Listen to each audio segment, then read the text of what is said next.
అయ్యప్ప స్వామి వారికి 18 అవతారముల దేవాలయాన్ని Brahmasri doctor yes Chandramouli గురుస్వామి గారు 2016 నవంబర్ 9వ తారీఖున జీవలింగేశ్వర స్వామి సన్నిధానం జీవకోణ తిరుపతిలో నిర్మించి సమాజానికి అంకితం ఇచ్చారు. ఇది చాలా గొప్ప క్షేత్రం అండి. ప్రపంచంలో ఎక్కడా లేదు. అయ్యప్ప స్వామికి 18 అవతారాలు. అతి త్వరలో అదే దేవాలయంలో 27 నక్షత్రాలకు అశ్విని పర్యంతం మీనం వరకు రమణ రేవతి వరకు అభిజిత్ నక్షత్రం వరకు 28 నక్షత్రాలకి ఒక దేవాలయం కట్టబోతున్నాం.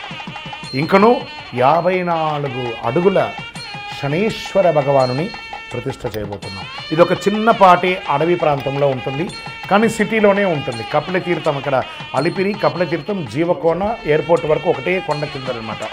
ఈ జీవలింగేశ్వర స్వామి సన్నిధానంలో 300 రోజులు నీళ్లు పడుతూ ఉంటుంది శివుడి మీద.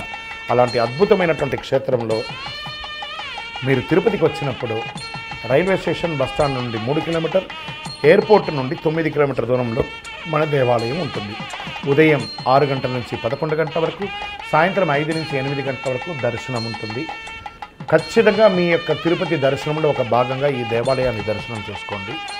బ్రహ్మశ్రీ డాక్టర్ చంద్రమౌళి గురుస్వామి గారి యొక్క ప్రయత్నంలో మీరు కూడా వచ్చి దర్శనం చేసి అనుభూతి పొంది అనుగ్రహం పొందండి. ఇంకనూ మీ యొక్క వ్యక్తిగత జాతకం తెలుసుకోవాలనుకుంటే మా కింద ఈ కనబడుతున్న నంబర్కి మీ యొక్క date of birth, time of birth, place of birth మీ పేరుతో సహా పెట్టండి. వాట్సాప్ చేయండి, కాల్ చేయకండి.